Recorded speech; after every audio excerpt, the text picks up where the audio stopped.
All right, guys, welcome. Hi, Patrick. How are you? Just want to thank everybody for coming tonight. Does anybody have a flag?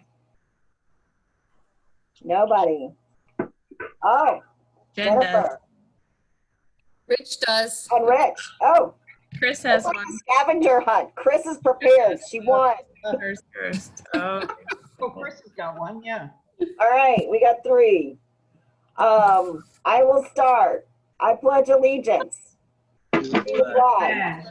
Of the United the United States States of of America, and States of the Republic Republic stands for which it one a nation nation under God, indivisible, liberty and justice for all. That was so in unison.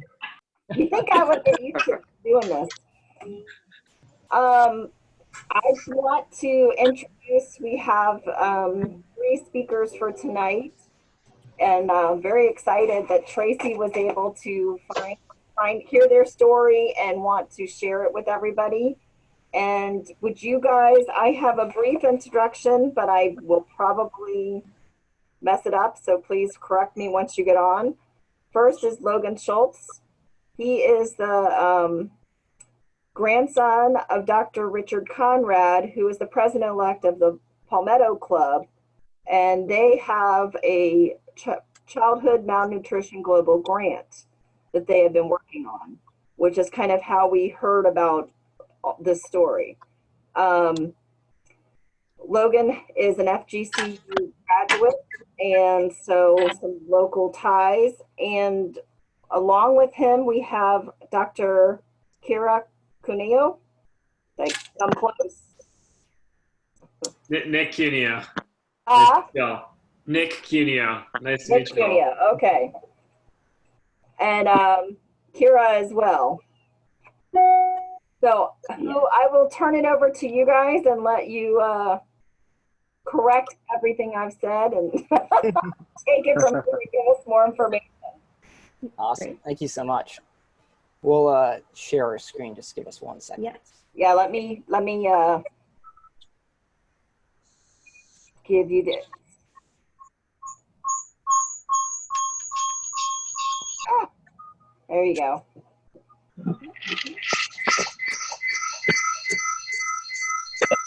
Somebody's having feedback. Yeah. Can you hear me now? Is this better for everyone? Yep. All right, wonderful. Well, thank you all to start for inviting us to speak to your club today. We're extremely grateful for this opportunity to share with you the Rotary grant that we've been developing alongside the Inter-Rotary Club in Haiti, the Palmetto Rotary Club, and St. Joseph Clinic, targeting to improve maternal and child health in Thomassique, Haiti. Once again, I'm Logan Schulz, and I'm here with my 2 colleagues, Kyra and Dr. Cuneo. So Kyra and I actually serve as Global Health Fellows in Thomassique, Haiti at St. Joseph Clinic. And we fulfill a variety of supportive roles at the clinic and help coordinate health programs for not only Thomassique, but also the outlying villages. And Dr. Cuneo is finishing his residency in internal medicine and pediatrics at Harvard's combined program. And he will be starting his assistant professorship in medicine and pediatrics at the Hopkins University School of Medicine. All right. I'll take things over from here. Yeah.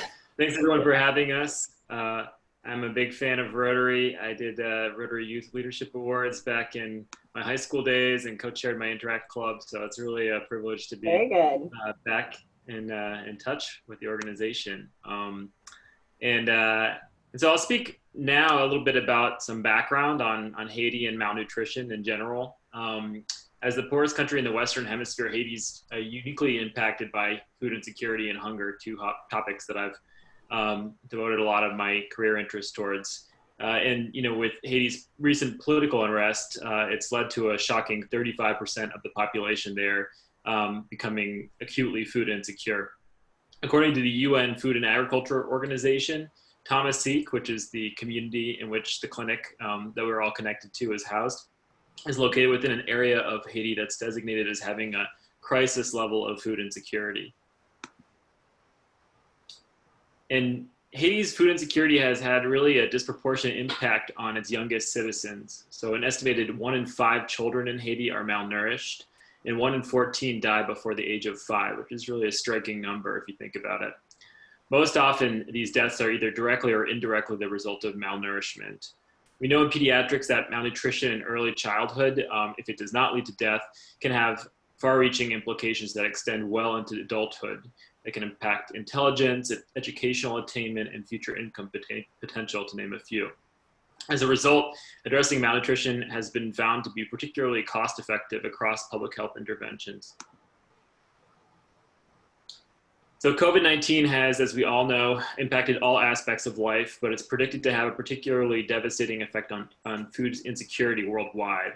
The World Food Program of the United Nations estimates that an acute hunger will double across the world by the end of the year, especially in the most vulnerable areas, such as Haiti, which was one of the top 10 food crisis countries worldwide in 2019.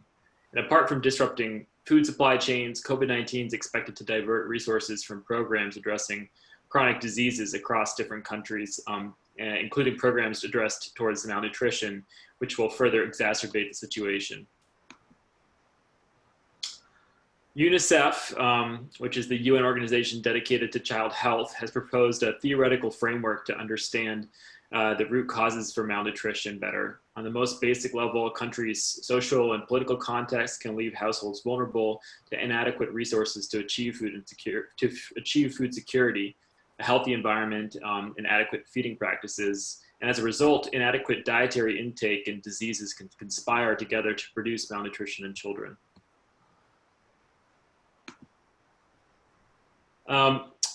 You know, our cooperating organization is St. Joseph's Clinic, which is the only permanent medical facility serving Thomassique and has been running continuously since 2006. I became connected with it doing the same fellowship that Logan and Kyra are doing back in 2008. So I've been involved for some time now, and I'm serving on the board, helping as sort of a volunteer, specifically with this program. It operates with certification by the Haitian Ministry of Health, which is called MSPP, and it's staffed exclusively by Haitian workforce, including permanent physicians, social service doctors who rotate through, midwives, and nurses. The clinic has a network of community health centers that are staffed by trained community healthcare workers, and they're used to screen children in remote areas for malnutrition and provide primary care for people of all ages across the region. Our program that we're going to speak to you about today at St. Joseph's Clinic serves clinically identified severely malnourished children under 5 and particularly under 2 in accordance with Haitian national and international guidelines. On average, 60 children are simultaneously enrolled, supervised by the program coordinator and the clinic physicians. Families are typically screened and enrolled in the program at the clinic where they return for follow-up and education. But we also do village visits in the outlying areas, which allow us to reach more remote families, and they're carried out on a rotating basis. Home visits are conducted as well to provide families with health education and to assess their living conditions in situ, and provide follow-up for high-risk children who are not coming back for their regularly scheduled appointments. Fortunately, we do have a very effective treatment for malnutrition, and that is Medica Mamba. It's a ready-to-use therapeutic food designed to provide nutrition for acutely malnourished children. We're fortunate to have it produced in Haiti by a partner organization called Meds and Food for Kids, affiliated with Washington University in St. Louis. And it's a combination of peanuts, powdered milk, sugar, vitamins, and oil that provides the complete complement of caloric intake and nutrients necessary for both maintenance and catch-up growth for the child.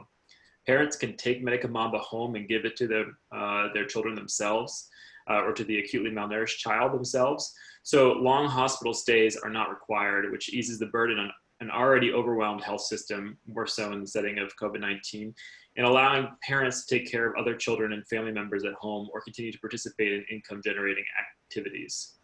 I'll now hand things over to Kyra, who will speak to the community needs assessment that we performed, which informed the structure of our grant. Thank you, Dr. Cuneo. Yeah. So while we were in Thomassique, we conducted 3 focus groups and compiled the findings to create a comprehensive community needs assessment. So we interviewed 3 groups, the first being the Thomassique community members, which included people living near the clinic, but who did not have direct ties to clinic programs. We also interviewed the stakeholders, which included mothers of the children enrolled in the program, and then healthcare providers, which consisted of clinic doctors, nurses, midwives, community health workers, and also traditional birth attendants. So from the focus groups, 4 main themes emerged. And the first was that of inadequate dietary intake and food insecurity. So caretakers stated that they find it incredibly difficult to provide their children with a nutritionally diverse diet because of financial constraints. The wider community and healthcare providers echoed this, explaining that parents often do not have access to balanced food variety to meet their kids' dietary needs. The second theme was that of underlying diseases. One of the most immediate consequences of childhood malnutrition is the increased risk of exposure to diseases such as diarrhea, cough, and fever. Lack of availability and access to prevention items like mosquito nets, potable water systems, and latrines only exacerbates the burden of malnutrition. The third theme identified was barriers to care. So the median distance for a child enrolled in the program is about 67.5 minutes, and parents often don't have the money to cover transportation costs. The final theme that emerged from the focus group was that of education. We identified knowledge gaps pertaining to the causes of malnutrition, severe effects of malnutrition, and steps to receive treatment.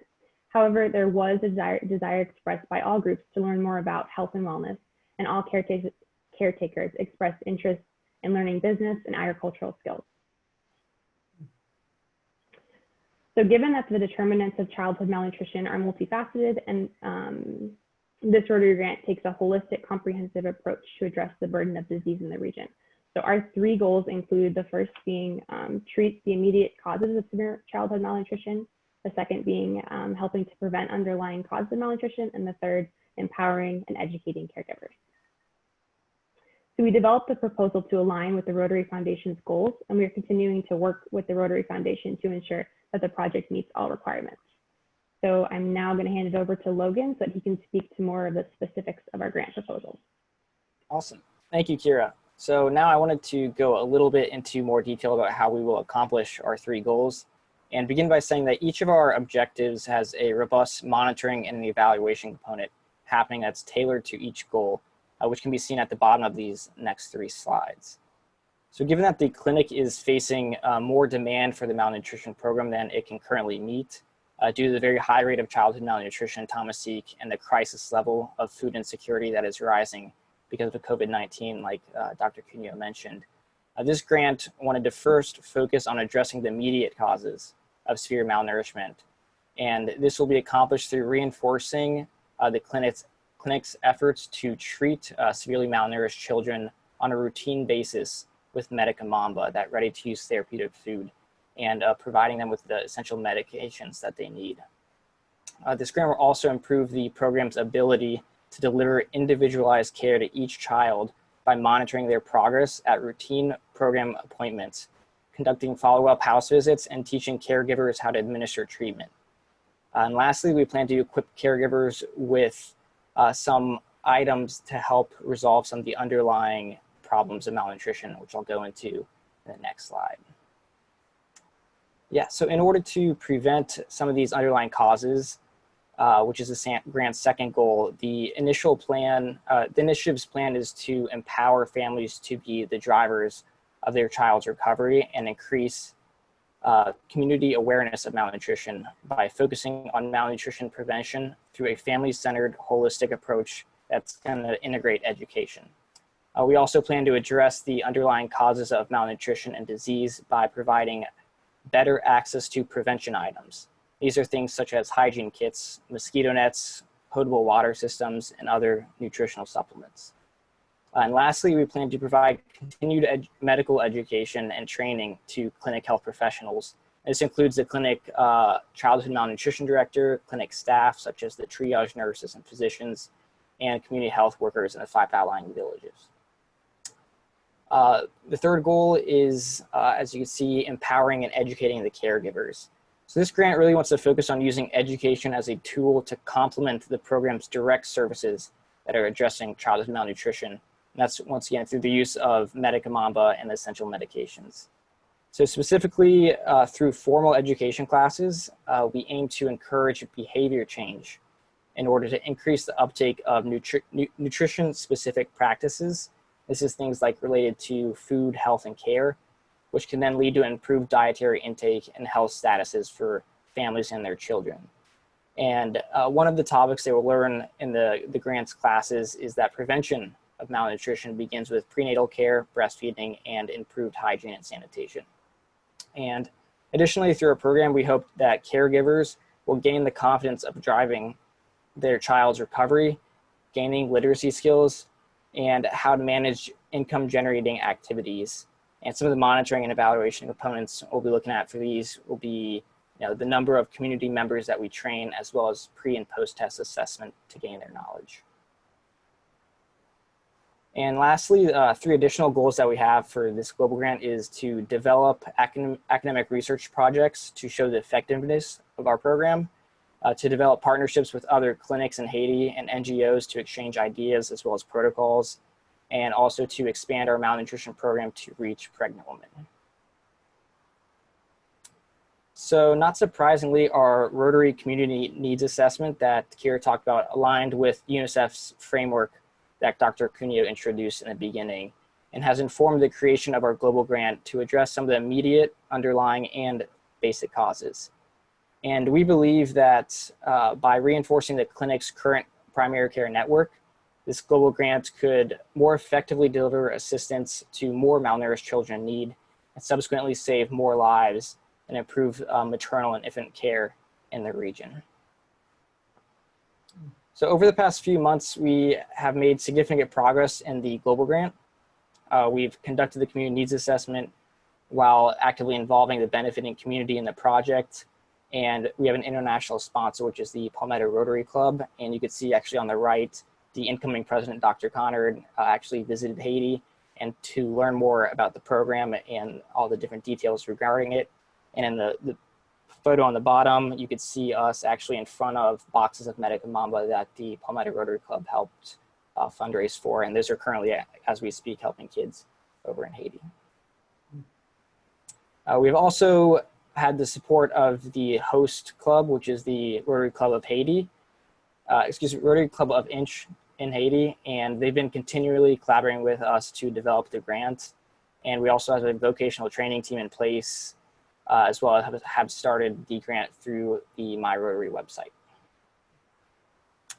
So currently this is our timeline, and we're continuing to work with the Rotary Foundation to make sure our program is in line with all the global grant requirements. And we're finishing the My Rotary application on the Rotary website, as well as trying to gain the support and kind of contribution commitments from other Rotary clubs and individuals before eventually submitting our global grant and starting it. So we wanted to say a special thank you to these members of the Palmetto Rotary Club, the Hinche Rotary Club, and the Punta Gorda Rotary Club, and St. Joseph Clinic. And they've all been extremely helpful and enthusiastic in developing this global grant. So we can't thank them enough. This is going to be a learning process. And yeah, so overall, we just wanted to thank you so much for your time today and for letting us share our global grant with you. And Dr. Cuneo, Kyra, and myself would be more than happy to answer any questions that you might have in regards to our grants. So thank you once again for this opportunity. So what are the goals financially for the grants? I mean, how much do you still need to raise to move forward?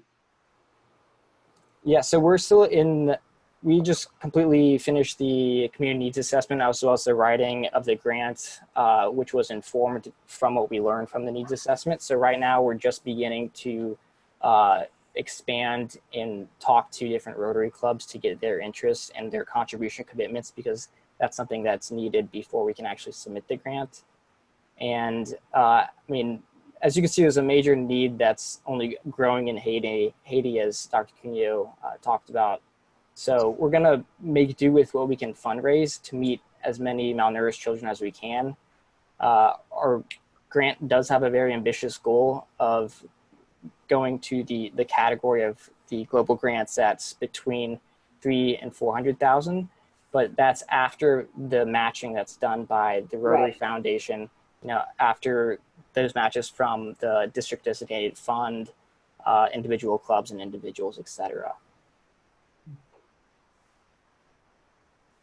I'd like to hear a little bit more about the Medic Mommy that therapeutic food that you're using, and I don't know what where that's coming from or what the cost is or how many applications per child you're looking at. Is that a meal replacement? Dr. Cuneo, do you want to chime in? Sure. Yeah, I mean, it is a meal replacement. It's essentially given in lieu of regular feeds. We get it from Meds and Food for Kids, and that is an organization that's based out of the north of Haiti in Cap Haitien, and they have a factory that meets international quality standards. In fact, they can export their product. They are a subsidiary of sort of a French corporation now, but they employ all sort of Haitians and contribute to the Haitian economy, which is great. And you know, the price per child, it really does sort of vary on the child's size. So you know, each child gets a specific amount of the product based on sort of where they lie on the curve, and it's given. You know, children usually are in the program for about 6 to 8 weeks, and we give it on a weekly basis. And I think what is the average cost, Logan, most recently for children? I know per box it's around 70 USD, and in one box it helps with one child's recovery through the course of their treatment. Yeah, and it's usually a little bit more than that, but you know, we have been working with Meds and Food for Kids for some time now, and you know, I think it's not an inexpensive product, but given the the alternative, which is a child's near certain death, especially if they're severely malnourished, the mortality rate is quite high. It's definitely something that gives you a lot of bang for your buck, so to speak. So what is the plan or such then after that 8-week program? How do they sustain?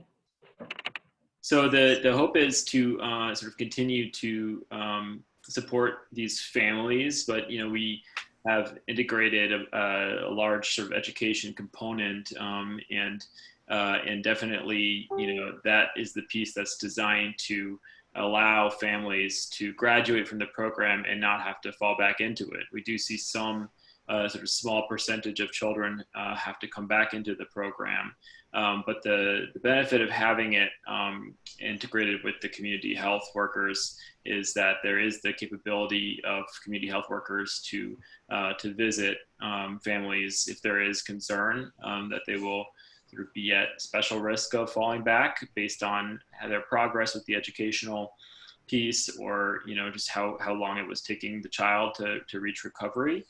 So we do have mechanisms in place to check in on children after they graduate from the program, and the hope is if we do have more resources, we can do that more proactively as well. How has the local Rotary Club been in that area? Is the club that's working with you like in a nearby town, or is it right in that area? Or so the Rotary Club of Hinche is in Hinche, and we're in Thomassique. So it's a neighboring town. They're about, by car, about 1 hour away. And I've been continually, we have been continually in dialogue and conversation with them. And they have been actually very helpful, and they've had successfully done Rotary grants in the past. So they're familiar with the process, especially being a host sponsor or international sponsor. And there's like a Rotary task force that they need to abide by in Haiti. They're very familiar with that whole process as well. And right now we're working with them once again to finish the writing of the grant alongside them. So they've been extremely helpful. that's good. Sometimes that can be half the battle. Yeah. Are there a lot of other NGOs that are involved with keeping the clinic going and alive and funded? I mean, for our clinic, it's really, it's primarily Medical Missionaries, which is the NGO based out of Manassas, Virginia. And then we do receive some support from the public sector in Haiti, the MSPP, both towards the malnutrition program, though it's been somewhat spotty due to the volatility within the country. We have certain partnerships in terms of education of community health workers with local NGOs in the region, such as Partners in Health.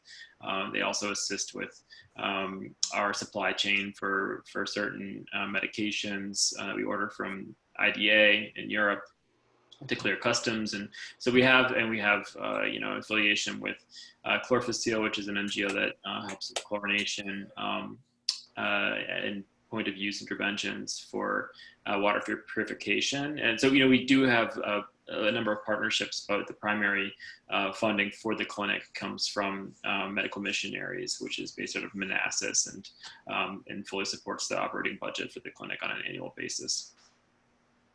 That's awesome. And how are the needs right now? I would assume with the COVID, it's pretty extreme. Yeah, I mean, it's definitely, we are seeing more need than we can accommodate. And, there used to be a World Vision program in the region that, kind of dissolved more or less some years back. And so, we're really shouldering the burden of child malnutrition in the area. There are a couple other programs, but, children who are malnourished often don't have the capability of traveling long distances. So we kind of own the burden of disease that we're seeing in our geographic area, and we're currently not meeting the capacity or the need with our current capacity. Yeah, that's a shame. And I know you are trying to, raise funds. When do you need those funds by? And I know you stated the individuals and/or clubs could donate. Yes, that's something we're continually working on. Like I said, we're always talking to the Rotary Foundation. We have a meeting with them soon to iron out kind of some of these timeline details, as well as these budget details, because they're kind of complex. So we're trying to order those out. But ideally would like to have the contribution commitments, come as they come. We would ideally like to start the program as soon as possible, but we can't start the grant, to my understanding, until we have contribution commitments that add up to the sum of the budget. In regards to a deadline, it's very flexible at this time. And, if this is something that obviously the club is wanting to get more information about, we'll continue the dialogue, and I'll continue to update everyone on when exactly we need certain things by. Okay. And as you're moving through the grant process, if somebody wanted to donate immediate just to get to help things roll along, Sure. could they do it through, who would they contact? Yeah, so that's something I'm going to get straightened out with our meeting with the Rotary Foundation. But to my knowledge, the sponsored club in the U.S., which would be the Palmetto Rotary Club, they actually have a bank account that's designated for the international grant.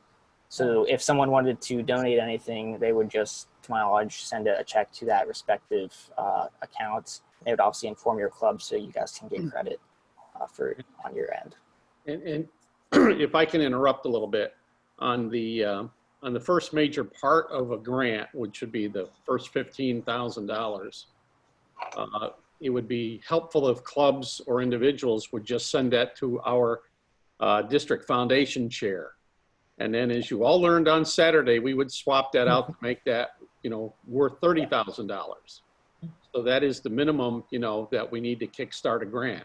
So I would definitely say that we want to send any donations to Alfred Current, who will then make sure that they get put into the system the right way, that the beneficiaries of the grant get the biggest bang for their buck. And not every, as you learned Saturday, not every district in the world does it our way. In fact, there may be 2 or 3 districts out of 528 that do it the way we do it. Logan, are you familiar with that program? Which one? The district's program, on how they're handling? Yeah, I'm continuing to learn more about it. I've read the terms and conditions that Rotary has on their website, but I'm continuing to learn more. Tracy and I both heard this on the grants program.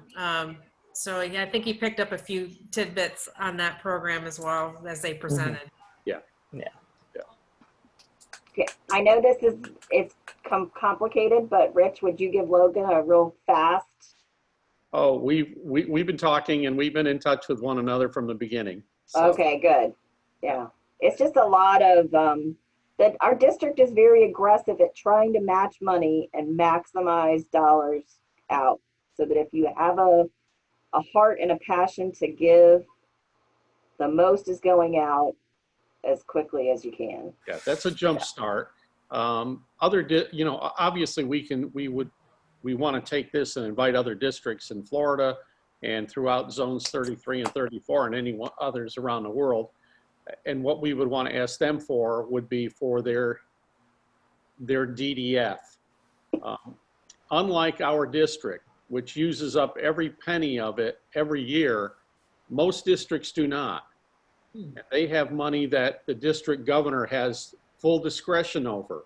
In our district, I do not. And for those that do, it's easy to call them up and say, can you give us some DDF? Here's an important project. They'll look it over, and if they're agreeable, they will send it. And I know that I've participated as an individual, but also my club is participated in grants from other districts. And anytime DDF is given, at least the World Fund is making a match for it. Good to know.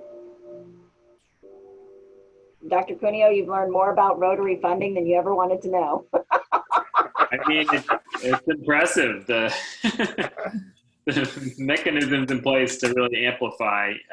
It's very cool. I think the way that you can get that individual connection, but also the multiplicity of the larger organization. Yeah, because basically for our club, for every $1 a member donates, our club matches 50 cents on the dollar. We send it to the district, they double that. We send it to Rotary International, doubles again.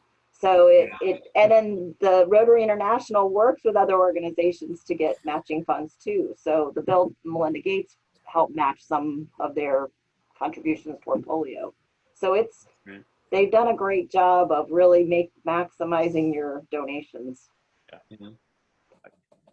I just want to thank you, Logan and Kyra and Dr. Cuneo, for this was very timely for all of us. On Saturday and again today, everybody in our district gets a chance to see what really goes into putting together a global grant, especially when you're starting one from the beginning.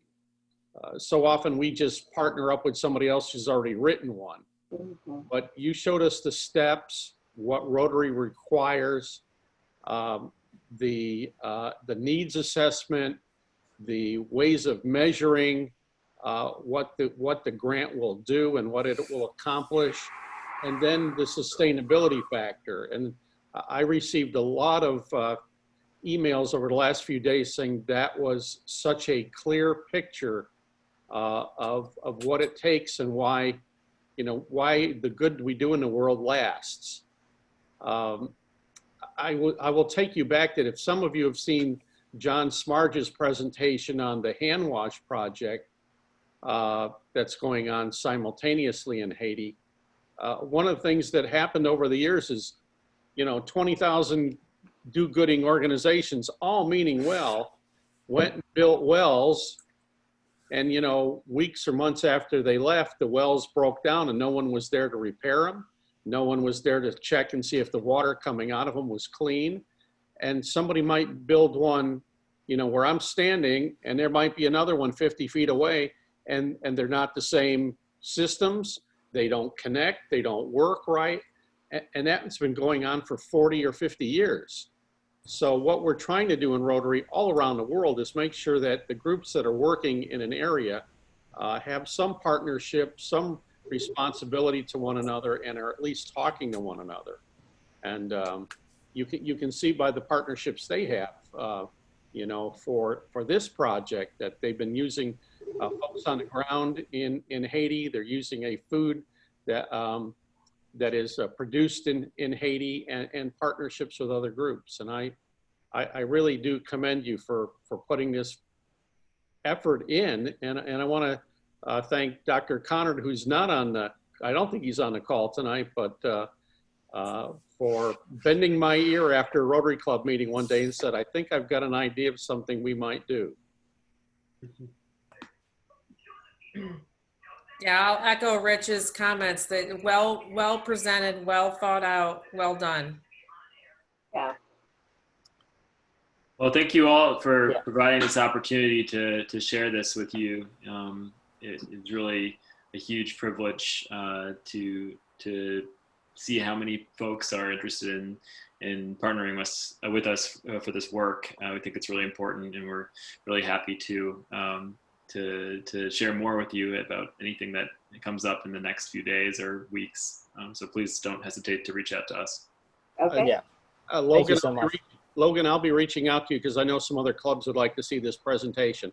Yeah, perfect. Thank you. And I'm going to echo Dr. Cuneo. Thank you all for the opportunity. And I mean, I'd be happy to answer any questions that you have after the presentation too, and kind of act as your liaison for this. So, okay. Thank you so Very much. good. Yeah. I'd just like to join in too and say thank you. I want to leave you with the Haitian proverb that goes "Tout le monde c'est monde," which is everybody is a human being, everyone's a person. And I just want to say thank you for all the work that you do to really live this out and to do good in the world. So thank you all for all your time and your help. I really appreciate it. Thank you. Thank you. Thank you. All right. Have a great day. Awesome. Well, that was a great presentation. I hope everybody enjoyed it. Oh, yeah. Learned something new. Thank you, Tracy. Yep. Yeah. Thank you, Tracy, for doing that. I know the board is looking next year at looking at global grants and being involved. So I'm sure that will be one that's on the topic to discuss. Yeah, and I will kind of rewind a little bit. This was one of the grants that was talked about this last weekend when we talked about grants. I know Daryl and Rich and all the crew are working on a website blog or some sort of something that will expose a lot of these different grants. Sometimes you get lost in, what's available out there and, what does our club want to participate in? So I think that will be an immense help for us to be able to make decisions going forward, to know all the details that are out there on these different grants. Good.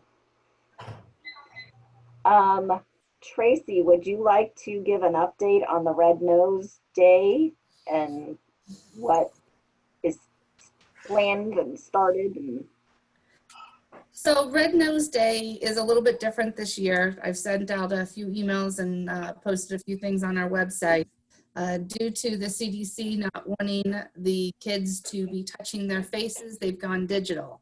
And in partners with that, they've also have done what they call a joke-hathon for kids to start writing jokes, and just because they're being homeschooled and bring a little laughter in their life. So what I've done was I've contacted the elementary schools here in Englewood, and Englewood Elementary and Myakka River are going to be joining this year.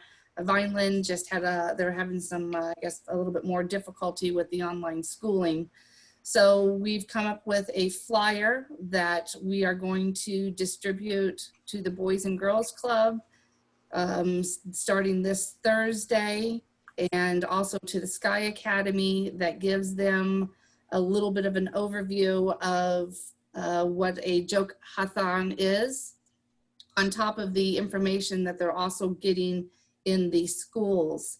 Since Vineland wasn't able to participate, there are going to be children that are in the Sky Lines Getting Food and Boys and Girls Club that may be able, that are with Vineland, and they can do their own little, write their own little jokes or whatever. So I've got some signs being made, some flyers that we're going to deliver, and then we've also got a website that has been set up. And if you go online, and I've been posting it on social media, if you go on to the Rotary Kids fundraising website, you can pay $1, $2, $5, $20 and unlock a digital red nose.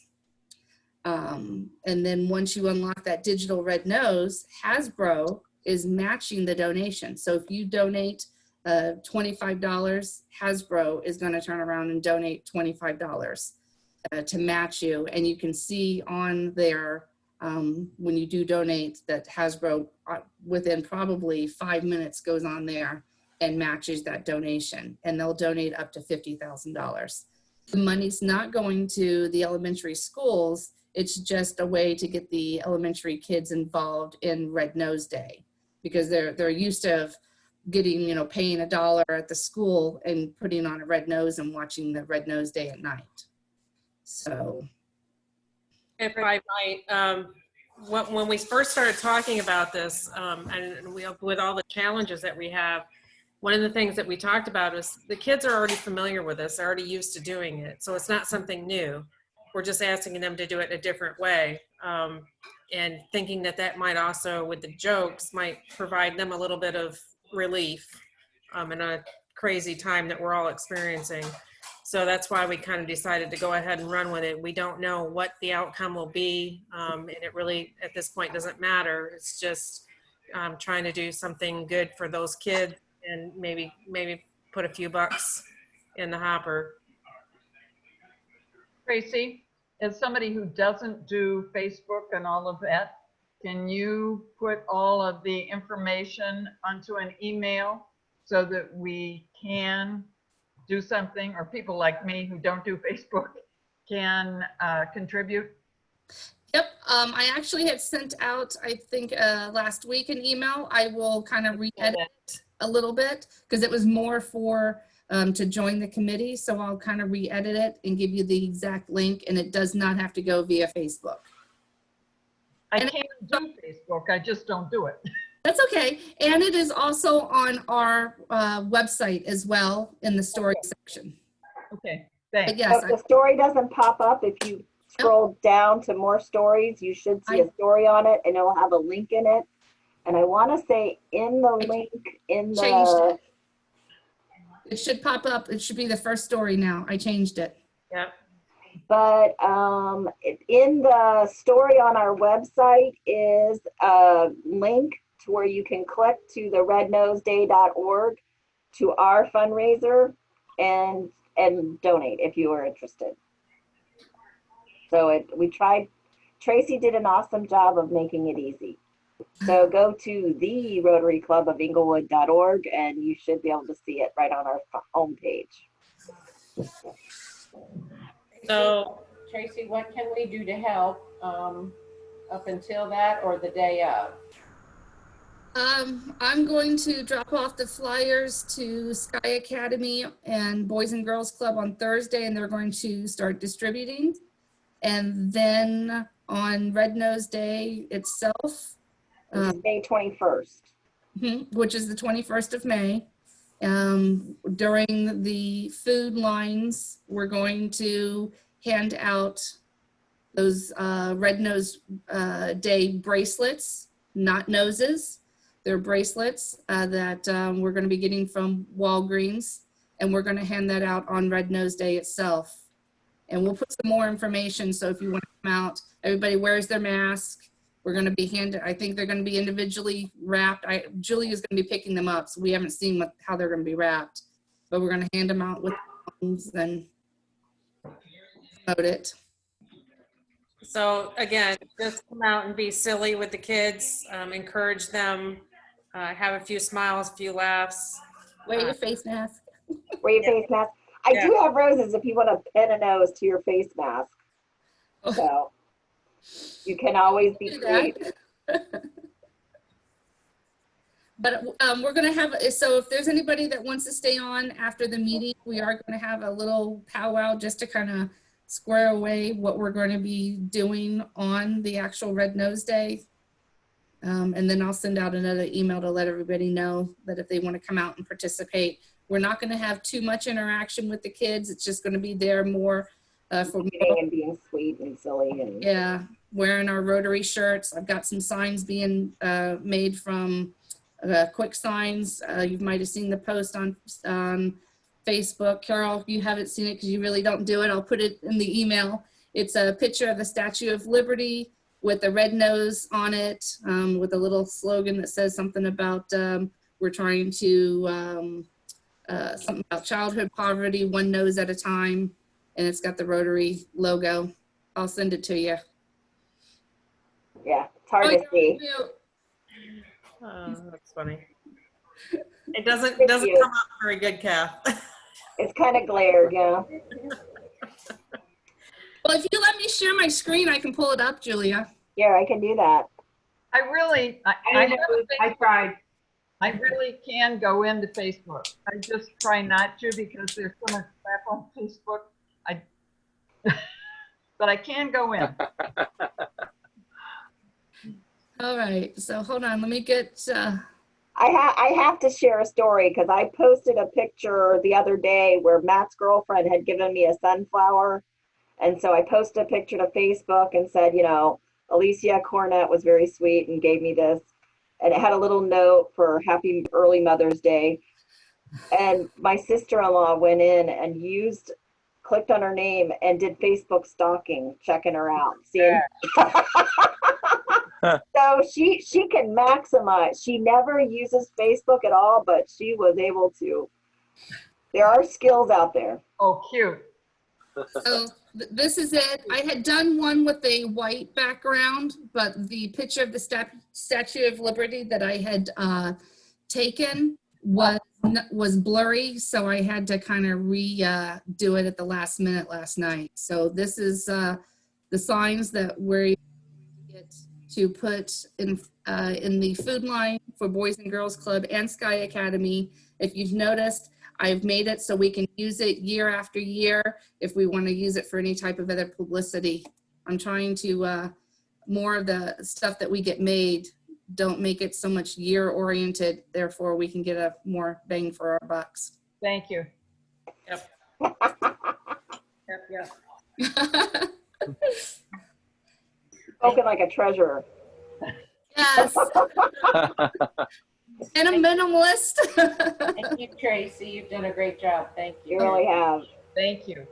And then we'll still have the noses for next year. So Yeah, we have boxes and boxes of noses. Yeah. So we are good to go. I am trying to think of, there was one other thing I wanted to say, and Toastmasters.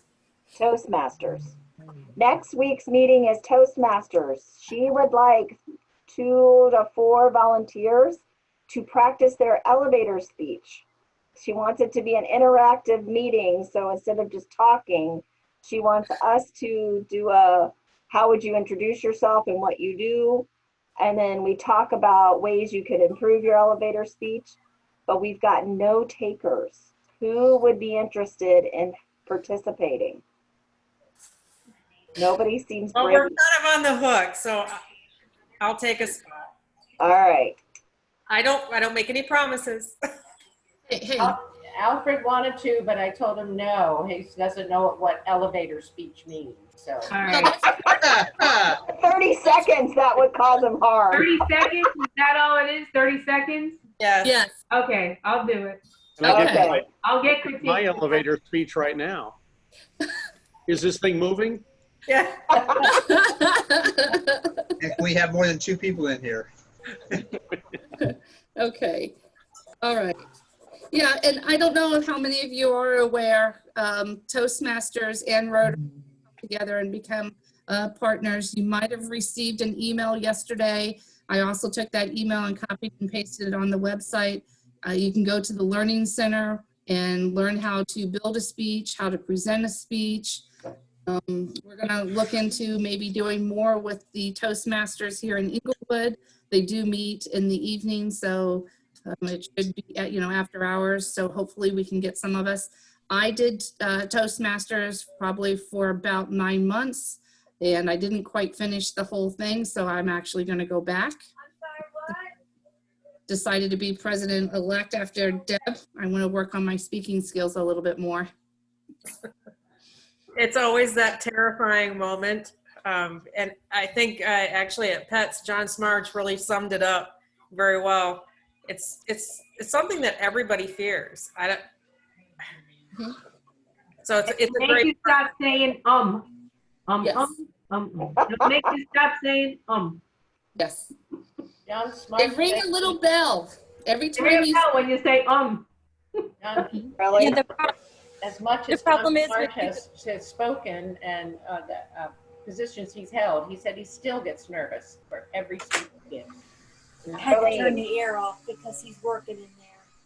Charlene, what did you have to say? Yes, I was me too. say I did Toastmasters many years ago, and I'm still on the I counter hope I to did this it right. day. The fan's still on. And I have a hard time I do just turn it off from there. Well, it doesn't- because I'm counting ums. I was the So treasurer charge you. first.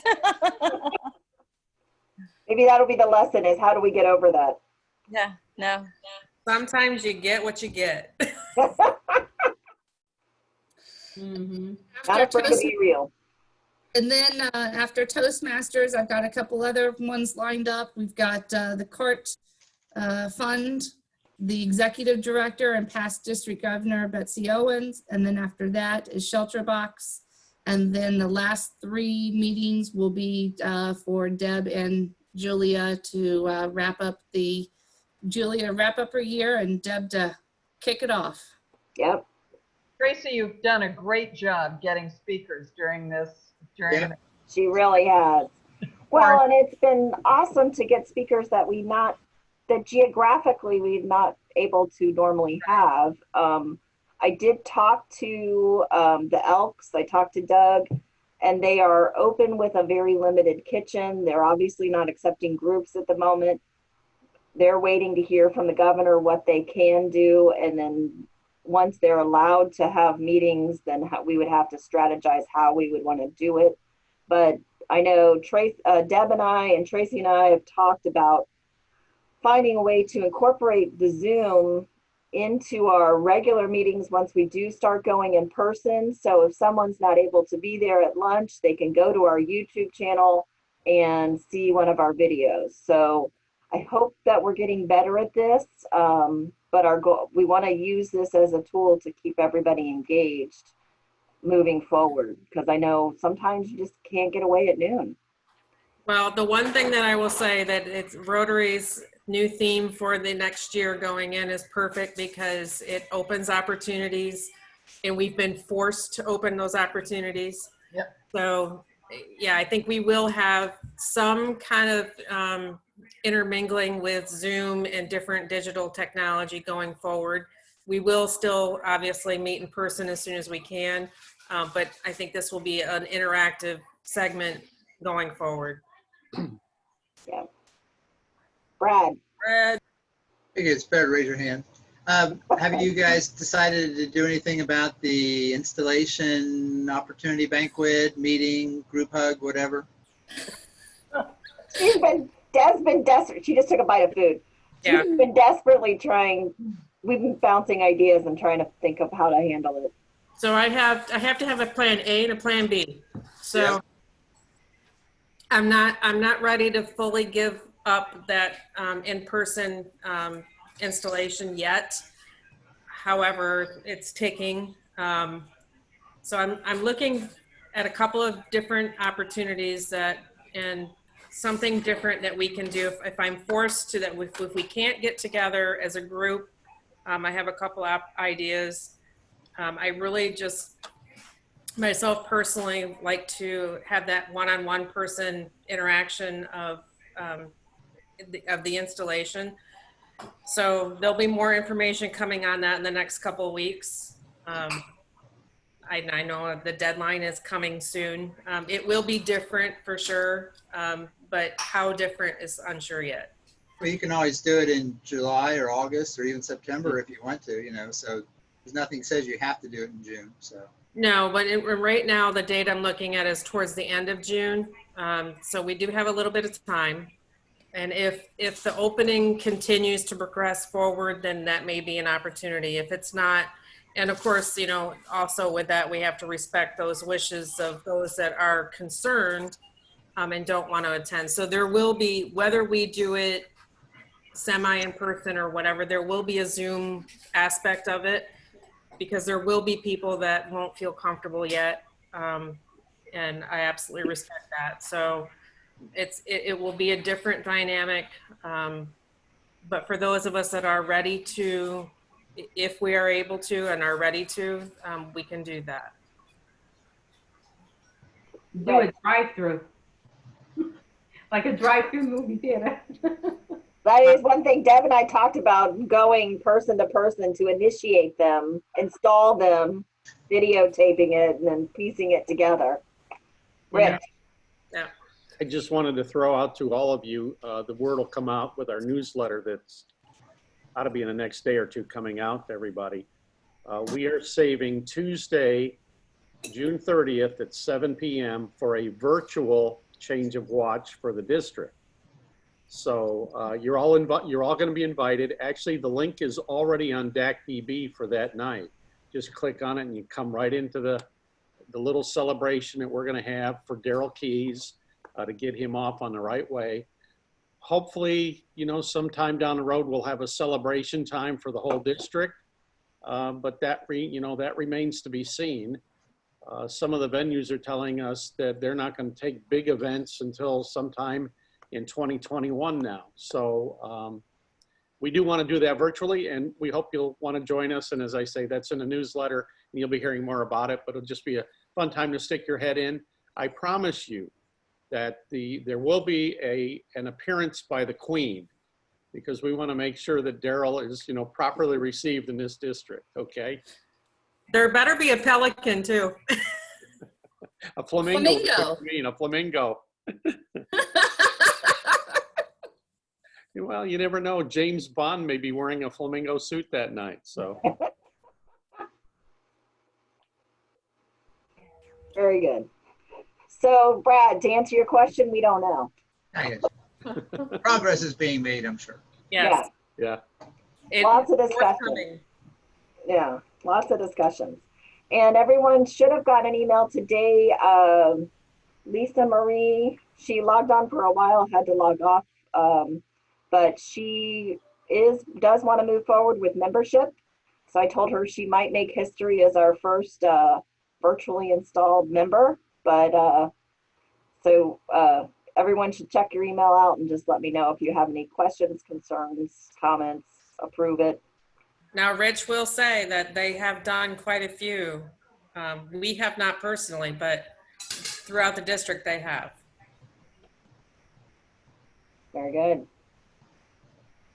Any other thoughts, questions, comments? Business for the group? Nothing. Okay. Very good. Well, keep an eye on your emails. We will be sending out emails. We will try not to bury you, but we'll try to keep you in the loop. And feels weird to only have the Red Nose Day is coming up, but that for right now, that is the only item that we are working on, and we will move forward. We did talk as a board about doing another food drive between the 10th and the 15th of June, just to make sure the kids go into summer with plenty of food. Focus on, since the school meals will stop, want to make sure that kids will have food for the summer. So if there's anything else you want brought to the board, let us know and we will take it up. Any other thoughts, questions? Okay. When's the next board meeting? Next board meeting will be, we didn't set that when we set the last one. We'll set the date and I'll call back to you.